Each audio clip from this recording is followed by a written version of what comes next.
All right, going to get you involved today. We didn't do a poll question last week, but we are today, and you see it right there. And boy, the people who jumped online to fill this out are very positive. What's the outlook for the Vols basketball team? No offense out in round 2, or great defense, Sweet 16, or Elite 8 again, or better. And right now, the leader is Elite 8. So I'll be interested to see how that changes. We need you to see that Hearthside Bank logo and the squiggly lines. Take your smartphone, click that QR code, play along, tell us how you feel about this thing, and we'll keep track of it during today's show. Or you can go to sportsource.tv and click the polls button, /polls, whatever you want to do. You can get it either way, and we'll track that and see what you think. But now, I'm going to get these guys' thoughts on this. I will start out by saying no structural damage to Zakai Ziegler's knee, according to Rick Barnes and the MRI he took this week, so that's good. But it's still going to be a concern moving forward. Obviously, you're going to be sitting there. When is he 100%? Is he not 100%? Did he take the wrong? Did he move wrong? Is he gimpy? What's going on? So that's going to be a concern from here on out. Let me give you some numbers here as well. Not a typical Barnes team. I had somebody this week say, he goes with an 8-man rotation regardless. This doesn't matter. They're no thinner than they've ever been. Not so. Here is the number of players they have at over 13 minutes, between 13 and 19. 1. In terms of players over 20 minutes that are averaging per game, 6. So they're at 7. And they're 18-4 right now. You go back last year, they had 3 guys who were over 13. They had 5 players over 20, so they were at 8. 2 years ago, there was 9 guys that were all over 13 plus. Then you go back, you had 8 in 2021-22. So this is the smallest number of minutes for a group of guys since 2020-2021.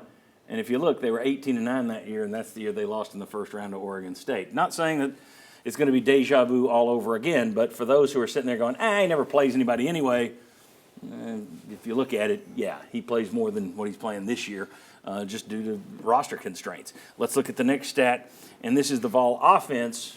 Been on the decline. Granted, the schedule's gotten tougher from November to December to SEC play, no question.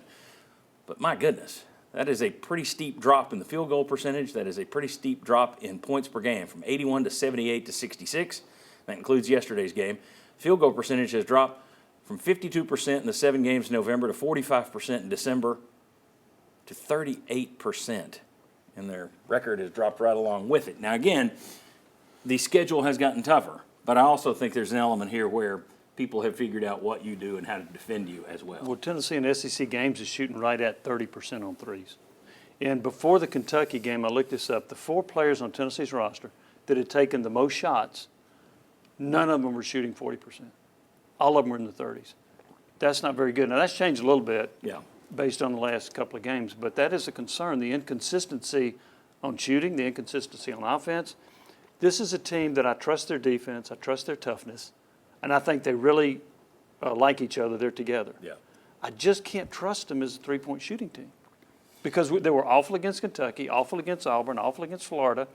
So that concerns me that, hey, if they have one of those games in the NCAA tournament, what happens? Yeah. Gentlemen. Yeah, I think when you look at Akbar, I think he's the guy that's the most consistent from an offensive standpoint, but he's a guy that they're not giving the ball a lot to in the post. I think you saw some of that last night. They got the ball inside him a little bit more, and he's effective. And even if he's not making shots, again, that's inside shots, which one can lead to inside rebounds. Yeah. Cade Phillips is quick and jumping. And then two, it keeps the defense honest. If we're shooting, like you said earlier, passing the ball around the perimeter and then shooting three-pointers, you're going to get more contested. They're going to be more hurried, and you're probably shooting those later in the clock than you are if you're getting it inside out, because then the defense sinks, and now you're kicking it out for more open three-pointers. Well, we went into the season talking about Okpara possibly being more of what Barnes traditionally has liked, the big guy in the middle who you kick it in there and then he kicks it back. And then you're seeing the threes go up like crazy, and you're getting the perimeter passing. It's a little surprise. It's the opposite of kind of what I think most of us expected going into this year when you have this great big 7-footer that you put in there. Nobody thought it was going to be Sam Bowie, but Barnes is a guy who likes to get the ball inside. We've talked about it for years. So the idea that they're not doing as much of that is kind of surprising to me. That's always been his MO, is getting the ball inside. I mean, you look at Grant was a special player, Grant Williams, but he was an undersized guy, and they really wanted to get the ball inside. I don't think he's a guy, Akpar, that you're going to give it to half of the time, but they do got to get the ball inside more. And I think that can look, these games that we're going to be playing, if you're playing in the 60s, every possession is going to matter from a scoring standpoint. And so we got to find ways to get some easy baskets. Yeah, I don't think you're going to count on him as a scorer, but you are going to count on him to touch it on possessions, I would think. Vince, what's the outlook for this team?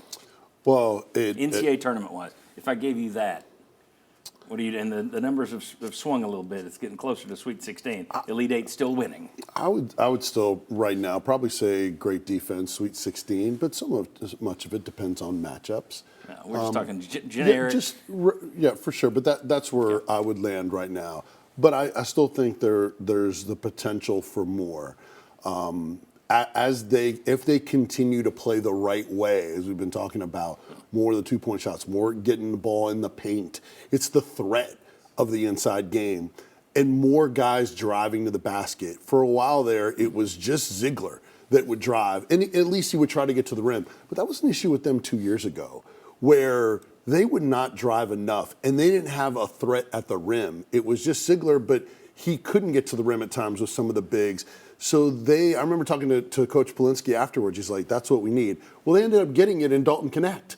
He was a threat on all levels. They need more of those guys. And Gainey has been more willing and more aggressive recently to try to get in the paint. They need Chaz Lanier. They need more Dubar. They need more of these guys to be threats to drive. And I think maybe you can see some of the percentages come up from three if they continue to play the right way and not take the volume of threes they've played. That's why there's a little more upside Well, there. you talk about the volume. Here's a concern to me.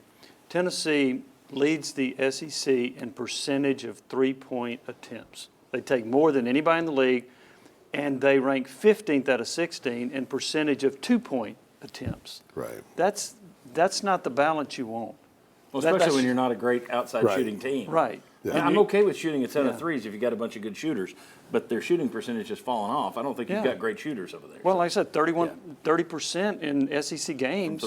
From three. Yeah. So And that's why we got to get Igor driving the basket. We got to get Meshack driving the basket. You got to get something out of Dubar because he's more of a two-point player. And then we got to get the ball into Akbar. We can't lead with Zakai or even Chaz to solve your two-point issues because it's not going to come from those guys. It's got to come from other players. We've got a great defense, Sweet 16. Which of those three are you picking, Mark? I would bet on the Sweet 16. I feel like we've seen this before. You get to the Sweet 16, you play a team that makes some three-pointers. You don't make three-pointers, and you go home early. Sweet 16, yeah. And my concern, too, matchups could be a concern, but I don't care who you matched up against. If you go 4 for 29 on threes, you're probably not going to win. Yeah.